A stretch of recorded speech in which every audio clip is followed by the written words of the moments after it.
बोल वृंदावन बिहारी लाल की। श्रीमद् भगवत गीता जी अध्याय 3 कर्मयोग श्लोक नंबर 9।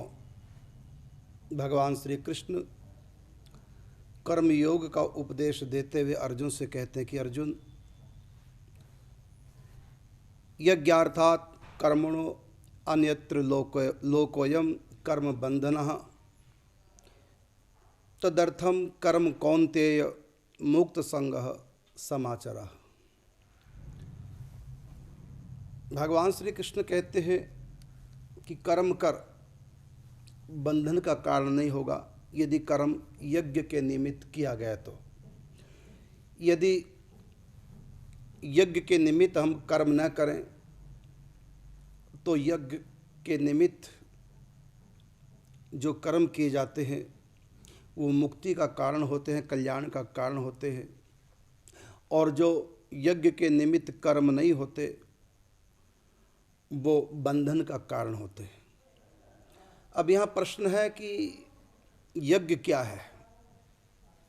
यज्ञ है कर्तव्य कर्म, ये यज्ञ है। व्यक्ति का कर्तव्य उसका जन्म निश्चित करता है, उसके माता पिता निश्चित करते हैं, उसके बड़े, उसके गुरु, शास्त्र ये निश्चित करते हैं कि तुम्हारा कर्तव्य क्या है। और सबका अलग अलग कर्तव्य होता है। रिश्तों को निभाना भी कर्तव्य है और अपनी पैतृक जो व्यवसाय है उसको निभाना भी कर्तव्य है। घर की संभाल करना भी कर्तव्य है, इस शरीर की संभाल करना भी कर्तव्य है, इसको भोजन वस्त्र आदि देना भी कर्तव्य है। और ये जितने भी मानव के कर्तव्य हैं शास्त्र विहित, वो सब के सब यज्ञ कहलाते हैं। यज्ञ के निमित्त जो कर्म किया जाए वो कर्म बंधन का कारण नहीं बल्कि मुक्ति का, कल्याण का कारण बन जाता है। लेकिन उस कर्तव्य में डायरेक्ट हमारी आसक्ति ना हो, ममता ना हो। जैसे माता पिता की सेवा करना हमारा कर्तव्य है, ये यज्ञ है। लेकिन यदि हम मेरे माता पिता हैं इसलिए मैं सेवा कर रहा हूँ, यदि केवल इतना मान करके ममता आसक्ति रख करके सेवा करेंगे तो बंधन का कारण है। हाँ, इससे मुक्ति तो नहीं मिलेगी लेकिन स्वर्ग मिलेगा, अगले जन्म में योग्य संतान मिलेगी, इतना हो जाएगा। लेकिन यदि हम डायरेक्ट माता पिता को केवल माता पिता अपने मान करके आसक्ति ममता को रख करके उनकी सेवा करेंगे तो स्वर्ग तो मिल जाएगा, अगला जन्म अच्छी संतान मिल जाएगी, लेकिन कल्याण नहीं होगा क्योंकि हमने उसको यज्ञ नहीं माना। यज्ञ का सीधा सीधा अर्थ होता है परमात्मा से। परमात्मा को रिझाने के लिए यदि माता पिता की सेवा की जा रही है तब वो यज्ञ है। अगर केवल माता पिता के लिए ही या अपने स्वार्थ के लिए माता पिता की सेवा की जा रही है, अब वो यज्ञ नहीं हुआ। वो पुण्य कर्म तो हो सकता है लेकिन वो यज्ञ नहीं हो सकता। जैसे पाप व्यक्ति को बांधता है ऐसे ही पुण्य भी व्यक्ति को बांधता है।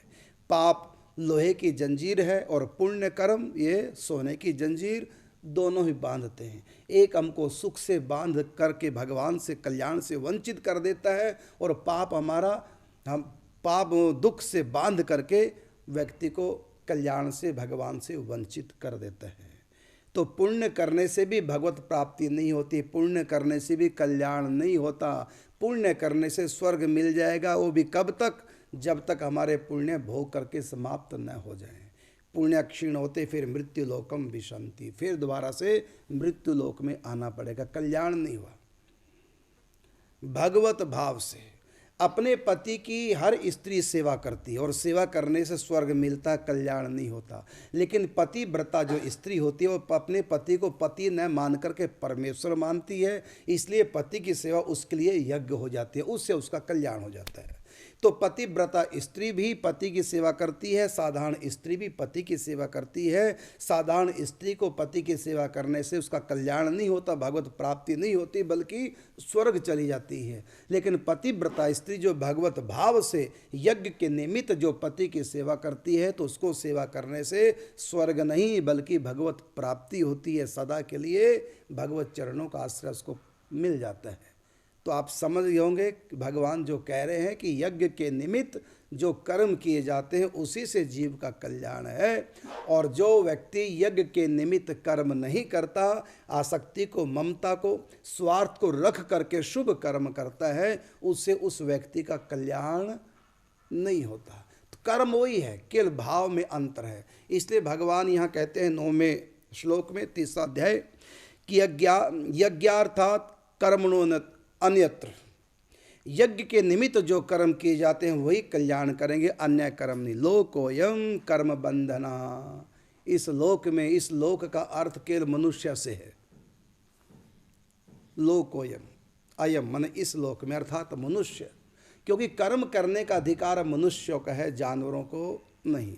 जानवर कुछ भी कर्म करें उनको फल प्राप्त नहीं होता। मनुष्य जन्म में किए गए कर्मों का फल हम नरक स्वर्ग 84 लाख योनियों में भोगते हैं। जो भी जीव किसी भी योनि में अगर सुख दुख भोग रहा है वो उसके मनुष्य जन्म में किए गए कर्मों का फल है। तो मनुष्य को ही कर्म करने का अधिकार है, जानवरों को नहीं। यहाँ तक कि देवताओं को भी कर्म का अधिकार नहीं। देवता भी कोई पाप पुण्य करेंगे तो उनको फल नहीं मिलता। देवता पूजा पाठ करेंगे उनको फल नहीं मिलता। देवता गुरु बना करके दीक्षा ले करके भजन चिंतन करेंगे तो उनका कल्याण नहीं होता। यहाँ तक कि देवता चाहे साक्षात राम के, कृष्ण के दर्शन क्यों ना कर ले तब भी उनका कल्याण नहीं हो सकता, क्योंकि वो भोग योनि है, वो कर्म योनि नहीं। देवता अगर अपना कल्याण चाहते हैं तो उनको मनुष्य बनकर इस मृत्यु लोक में जन्म लेना पड़ेगा, उसके बाद भक्ति करके भगवान को वो प्राप्त कर सकते हैं। स्वर्ग में रह करके या स्वर्ग के देवता बन करके राम कृष्ण के दर्शन करने के बाद भी देवताओं का कल्याण नहीं हो सकता। इसलिए यहाँ भगवान ने कहा लोको यम, अर्थात इस मनुष्य लोक में जो व्यक्ति यज्ञ के निमित्त अर्थात भगवान को रिझाने के लिए कर्म करता है, अपने कर्तव्य कर्म अपने प्रभु को, परमेश्वर को रिझाने के लिए करता है, वो समझो यज्ञ के निमित्त कर्म कर रहा है, उसका उद्धार हो जाएगा। और जो व्यक्ति आसक्ति को रख करके, ममता को रख करके, स्वार्थ को बीच में रख करके, चाहे वो पति की सेवा करे, चाहे माता पिता की, चाहे दीन दुखियों की सेवा करे, पुण्य तो होगा, स्वर्ग भी मिलेगा, लेकिन भगवत प्राप्ति नहीं हो सकती। तो 3 प्रकार के कर्म हैं, एक है लौकिक कर्म, एक है पारलौकिक कर्म, एक होते हैं अलौकिक कर्म। अलौकिक कर्म वो है जो भगवान यहाँ 9वें श्लोक में कह रहे हैं, यज्ञार्थात, अर्थात यज्ञ के निमित्त जो कर्म किए जाएं, अर्थात परमात्मा की प्रसन्नता के लिए जो भी कर्म किए जाएं वो सब के सब यज्ञ कहलाते हैं, उससे कल्याण होता है, वो अलौकिक कर्म बन जाते हैं। जैसे पतिव्रता स्त्री अपने पति को परमेश्वर मान करके परमात्मा की प्राप्ति के लिए, अपने कल्याण के लिए जो पातिव्रत धर्म का व्रत लिए हुए है, निभा रही है, उससे उसका कल्याण हो जाएगा, क्योंकि उसका जो भाव है वो लौकिक नहीं। यहाँ तक कि उसका पति उससे प्रेम न भी करे, चाहे दूसरा विवाह भी क्यों ना कर ले, तब भी वो पति की सेवा का त्याग नहीं करती, क्योंकि पति की सेवा वो किसी वासना से, किसी स्वार्थ को लेके नहीं कर रही है, बल्कि वो पातिव्रत धर्म का जो पालन कर रही है अपने और अपने पति के कल्याण के लिए कर रही है। इसलिए उसका अलौकिक भाव होने से वो अलौकिक कर्म बन जाते हैं। और जो साधारण स्त्री अपने पति से सुख प्राप्त करने के लिए पति की सेवा कर रही है तो उसे परलोक संवरेगा, स्वर्ग मिल जाएगा, और यहाँ भी तुरंत उसको पति का सुख प्राप्त होगा, लेकिन अलौकिक नहीं मिल सकता। तो यहाँ पर भगवान कहते हैं 3 प्रकार के कर्म, लौकिक, पारलौकिक और अलौकिक। नाम जप करना भगवान के लिए वे अलौकिक कर्म है, चिंतन करना प्रभु का, सबके भीतर भगवान है ऐसा मान करके भगवान की प्रसन्नता के लिए सबकी सेवा करना, ये भी अलौकिक कर्म है, ये भी भगवान की भक्ति है। जो भी हमारा कर्तव्य है, जैसे हम अगर किसी के पति हैं तो पति का जो कर्तव्य है, हम किसी के भाई हैं तो भाई के प्रति जो भाई का कर्तव्य है, हम किसी के पुत्र हैं तो माता पिता के प्रति जो हमारा कर्तव्य है, और हम मित्र हैं तो मित्र के लिए जो कर्तव्य है, यदि हम किसी के शिष्य हैं तो शिष्य के लिए जो कर्तव्य, गुरु के लिए जो कर्तव्य, यदि हम गुरु हैं तो शिष्य के लिए हमारा क्या कर्तव्य। जितने भी कर्तव्य हैं हमारे, ये सब के सब कर्तव्य पालन कैसे किस लिए करना चाहिए? लौकिक कामना को लेकर नहीं परलौकिक कामना को लेकर के, बल्कि भगवान को रिझाने के लिए सेवा करनी चाहिए। तो वो फिर सेवा क्या बन जाएगी? भक्ति बन जाएगी, उससे जीव का उद्धार हो जाएगा। इसलिए भगवान ने कहा यज्ञार्थात कर्मणो अन्यत्र लोकोयम कर्म बंधन तदर्थम कर्म कौन्तेय मुक्त संगः समाचरः। हे अर्जुन, तदर्थम कर्म कौन्तेय, तुम यज्ञ के निमित्त ही कर्म करो, अर्थात भगवत प्राप्ति के लिए, मेरी प्राप्ति के लिए, मेरी प्रसन्नता के लिए ही कर्म करो। और मुक्त संगः समाचरः, आसक्तियों से मुक्त होकर, कर्म के प्रति आसक्ति न रहे। आसक्ति किसके प्रति रहे? जिसके लिए कर्म कर रहे हैं। कर्म के प्रति आसक्ति न हो, मुक्त संग, आसक्ति से मुक्त। कर्म के प्रति आसक्ति न रहे, आसक्ति रहे जिसके निमित्त हम कर्म कर रहे हैं, उसके प्रति आसक्ति रहे। जैसे आश्रम में सेवा कर रहे हैं, हमको सेवा मिली है भोजन बनाने की। अब भोजन बना रहे हैं किसके लिए? भगवान को प्रसन्न करने के लिए। लेकिन हमारी भोजन बनाने में इतनी आसक्ति हो गई, हमने कहा कि बर्तन मांजो। क्यों? मैं बर्तन ही मांजूंगी, मैं तो भोजन ही बनाऊंगी।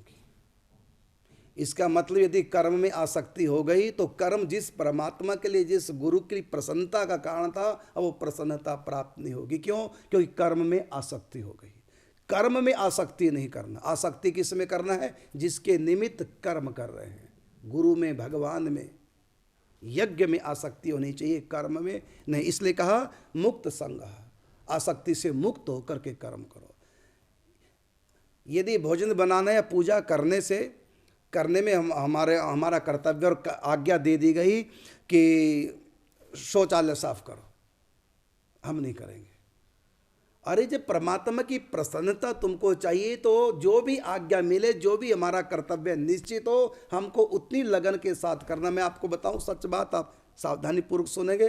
पुजारी को का कर्तव्य है पूजा करे, मंदिर में पुजारी का कर्तव्य है पूजा करे, और सफाई कर्मचारी का कर्तव्य है सफाई करे। यदि पुजारी भगवान की प्रसन्नता के लिए कर्तव्य कर्म कर रहा है और झाड़ूदार जो सफाई कर्मचारी है वो परमात्मा की प्रसन्नता के लिए अपना कर्तव्य पालन कर रहा है सफाई करके, तो पुजारी को पूजा करने से जो फल प्राप्त होगा वही फल झाड़ू लगाने से भी प्राप्त होगा। क्योंकि यहाँ भगवान ने कहा जिसका जो भी कर्तव्य है मेरी प्रसन्नता के लिए, यज्ञ के निमित्त उस कर्तव्य कर्म को करो, उससे कल्याण हो जाएगा। माने अपना कर्तव्य परिवर्तन करने की आवश्यकता नहीं। जो भी कर्तव्य हमारा बड़ों ने, हमारे शास्त्रों ने निर्धारित कर दिया। कुछ कर्तव्य जन्म से निर्धारित होते हैं। जिस खानदान में हमारा जन्म हो गया, जिस भी व्यापार धंधा करने वाले पिता के यहाँ हमारा जन्म हो गया, तो वो व्यापार धंधा करना पैतृक, वो भी हमारा कर्तव्य हो जाता है। और जो हमारे भाई हैं, बहन है, पत्नी है, पारिवारिक है, उनके साथ संबंध शास्त्र विहित निभाना, ये भी हमारा कर्तव्य है। तो कर्म योग में भगवान श्री कृष्ण कर्मों का रहस्य बताते हुए ये कहना चाहते हैं कि जो भी तुम्हारा शास्त्र विहित तुम कर्म कर रहे हो, प्रत्येक कर्म मेरी भक्ति हो जाएगा, प्रत्येक कर्म तुमको मेरी तरफ लाएगा, प्रत्येक कर्म तुमको कल्याण की तरफ अग्रसर करेगा। इसलिए कोई ये निश्चित नहीं है कि अमुक कर्म करने से कल्याण होगा, अमुक कर्म करने से कल्याण नहीं होगा, ऐसा गीता नहीं कहती। जो भी तुम्हारा शास्त्र विहित कर्तव्य निर्धारित किया गया है, बस उस कर्तव्य को भगवत समर्पण करते हुए भगवान की प्रसन्नता के लिए करते रहो, बस वही कर्तव्य कर्म ही तुम्हारा यज्ञ है। इसलिए भगवान ने कहा यज्ञार्थात् कर्मणो नित्य लोकोयम कर्म बंधनः तदर्थम कर्म कौन्तेय। इसलिए अर्जुन तुम यज्ञ करो, अर्थात ये तुम्हारा जो क्षत्रिय धर्म है तुमको युद्ध के लिए ललकार रहा है, यही तुम्हारे लिए यज्ञ है। युद्ध करना तुम्हारे लिए यज्ञ है। बस इतना मान कि तू मेरी प्रसन्नता के लिए मेरी आज्ञा मान करके, और ये क्षत्रिय का धर्म शास्त्र निश्चित करता है, विध करता है कि धर्म के लिए युद्ध करो। अब तुम युद्ध करो, युद्ध करना भी तुम्हारे लिए कल्याण का साधन है, तुम्हारा इससे कल्याण हो जाएगा। इसलिए उठो और युद्ध करो, तुम क्षत्रिय हो, राजवंश में तुम्हारा जन्म हुआ है, तुम्हारा कर्तव्य तुमको ललकार रहा है, तुम्हारा कर्तव्य युद्ध करने का, ये तुम्हारे लिए यज्ञ होगा और इस यज्ञ से तुम्हारा कल्याण होगा। तो जो इस समय जो भी मुझको सुन रहे हैं, अपना अपना कर्तव्य पालन करें, बस भावना करें ये मेरा कर्तव्य प्रभु का देवा, बड़ों का देवा, इसको मैं निभाऊंगा ईमानदारी के साथ और अपने प्रभु को रिझाऊंगा, और साथ में नाम जप करते अपने कर्तव्यों का पालन करो, इसी में ही कल्याण है। जय श्री राधे, जय श्री कृष्ण।